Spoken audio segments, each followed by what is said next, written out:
Good morning, students. Welcome back. We are going to start our next topic, and the topic is consumer equilibrium. ठीक है? This is the second chapter of your micro book, and we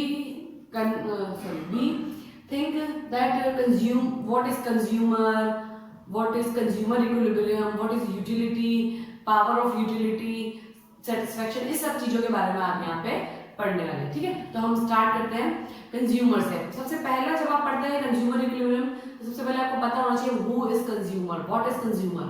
consumer क्या है, consumer कौन है. Firstly हम देखते हैं consumer is an economic agent who uses goods and services for direct satisfaction of his और हर वांट्स. देखिए कंज्यूमर क्या है, हम कह सकते हैं जो भी गुड्स और सर्विसेज को कंज्यूम करता है.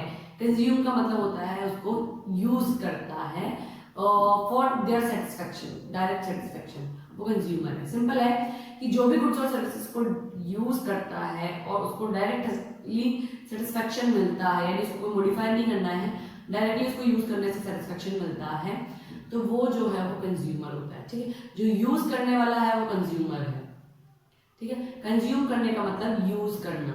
ठीक है, सेटिस्फैक्शन का मतलब आपको कोई भी चीज आपने यूज की है तो उससे आपको जो संतुष्टि मिलने वाली है, यानी आपको उससे जो रिलैक्सेशन मिलने वाला है, वो हो गया हमारा सेटिस्फैक्शन. ठीक है, consumer is an economic agent. Consumer जो है इकोनॉमी में एक एजेंट है जो क्या करता है, वो यूज गुड्स एंड सर्विसेज, वो गुड्स और सर्विसेज को यूज करता है.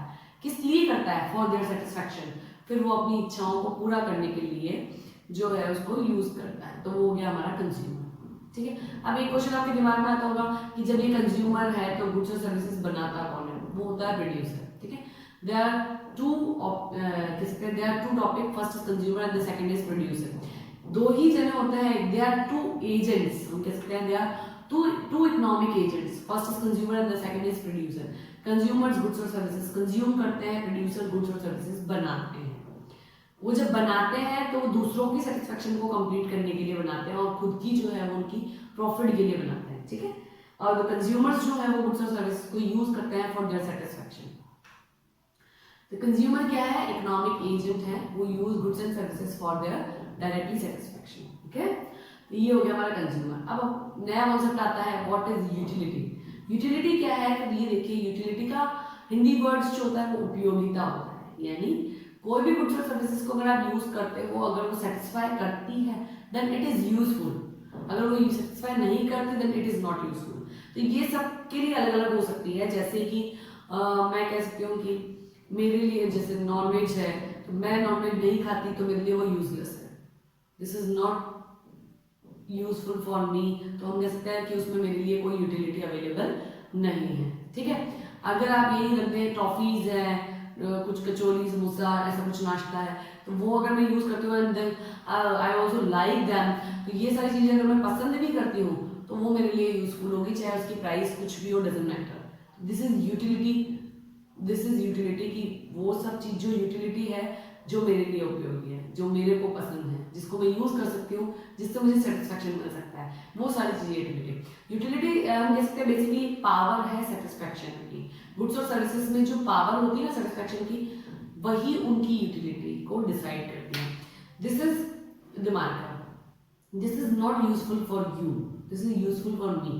तो यूटिलिटी है इसमें किसके लिए, सिर्फ मेरे लिए, नॉट फॉर यू.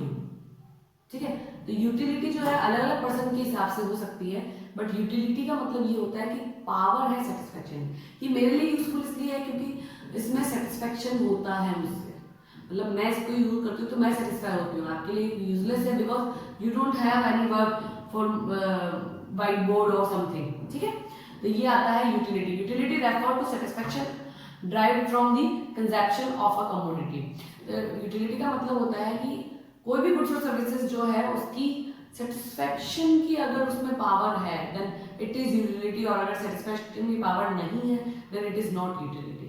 कोई भी चीज अगर आपको सेटिस्फाई करती है तो वो यूटिलिटी है उसके अंदर, यानी वो यूजफुल है अपने लिए, उसमें यूटिलिटी है. अगर नहीं करती then it is not utility. Want satisfaction power of commodity is called also utility. ठीक है, अब मैं आपको एक एग्जांपल से समझाती हूँ कि मैं जो है मान लो कि कोई भी पर्सन है वो गली में से निकलता है. ठीक है, और उसके पीछे मान लो कि ना कुत्ते पड़ जाते हैं, ठीक है, यानी उसके पीछे कुत्ते लग गए हैं और वो उसको खाने के लिए दौड़ रहे हैं, तो रास्ते में पड़ा हुआ पत्थर भी उसके लिए यूजफुल हो सकता है, यूटिलिटी है उसमें। और अगर नॉर्मली आप जा रहे हैं और आपको गिर गए हो उससे, तो या फिर आपको कोई सेंस ही नहीं लगा उसका, तो वो यूटिलिटी नहीं करता।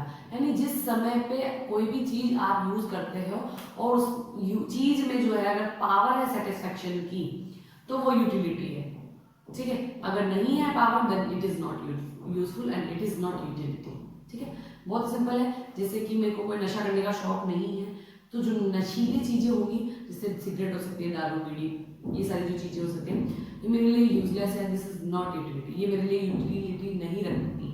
अगर कोई इन चीजों को यूज करता है तो उसके लिए भी वो यूटिलिटी हो सकती है। तो यूटिलिटी पर्टिकुलर अच्छी है या बुरी, ये नहीं। यूटिलिटी का मतलब ये होता है कि आपकी गुड्स और सर्विसेज जो भी आप यूज करने वाले हैं, वो सेटिस्फेक्शन करती है या नहीं करती, वो सेटिस्फेक्शन देती है या नहीं। अगर सेटिस्फेक्शन देती है देन इट इज यूटिलिटी, अगर सेटिस्फेक्शन नहीं देती then it is not utility, okay. अब ये हम कहते हैं there are two measurement of utility, first is cardinal and second one is ordinal. Marshall एक राइटर है, अपने इकोनॉमिस्ट हैं, जिन्होंने दो तरह के मेजरमेंट बताए हैं यूटिलिटी मेजर करने के। वैसे यूटिलिटी को मेजर नहीं किया जा सकता, बट बहुत सारी कहते हैं कि कन्फेशन कह सकते हो आप, या बहुत सारी कंफ्यूजन्स हैं, बहुत सारे ऐसे विचार हैं जिस पर होता है, तो हम देखते हैं कि हमको यूटिलिटी के मेजरमेंट अवेलेबल होते हैं। तो दो तरह के आपके मेजरमेंट आपकी बुक में है, first is cardinal and the second one is ordinal. Cardinal measurement जो है इट कैन बी कह सकते हैं कि मेजर्ड इन कार्डिनल नंबर्स। यहाँ पर जो है हम कार्डिनल नंबर में बता सकते हैं, जैसे मेरे को इसको यूज करने से जो है 10 यूटिल्स मिलती है। अच्छा हाँ, पहली चीज कार्डिनल में जो है यूटिलिटी मेजर करने का एक मेजरमेंट है जिसको हम यूटिल्स कहते हैं, ठीक है। यूटिल्स जो है वो यूटिलिटी मेजर करने के लिए होता है, ठीक है। यूटिलिटी मेजर करने के लिए जैसे हम कहते हैं ना कि टेम्परेचर हम मेजर करते हैं, कपड़ा जो है मीटर में मापते हैं, लिक्विड जो होता है वो लीटर में मापते हैं, कोई ड्राई है तो उसको किलो में मापते हैं। तो सबका मेजरमेंट होता है ना, वैसे इनका भी मेजरमेंट होता है यूटिलिटी का। यूटिल्स क्या होता है? यूटिल्स। तो अगर मैं जैसे मैं कह सकती हूँ जिससे मुझे 10 यूटिल्स मिली, बोर्ड से मुझे 10 यूटिल्स 20 यूटिल्स मिलती है, एक गिलास पानी पीने से मुझे 5 यूटिल्स मिलती है, एक गिलास जूस पीने से मुझे 40 यूटिल्स मिलती है। तो ये है, जो है इनका कहना है। कार्डिनल का मतलब होता है कि आप इसको जो है मेजर कर सकते हैं कार्डिनल नंबर में, जैसे 1 2 3 4 5 ऐसे आप मेजर कर सकते हैं। बट ऑर्डिनल में ये नहीं है। ऑर्डिनल में जो होता है वो हम रैंक देते हैं, यानी हम ये बता सकते हैं कि एप्पल और ऑरेंज मेरे सामने है, तो कौन सी चीज यूज करने से मुझे यूटिलिटी जो है ज्यादा मिलती है।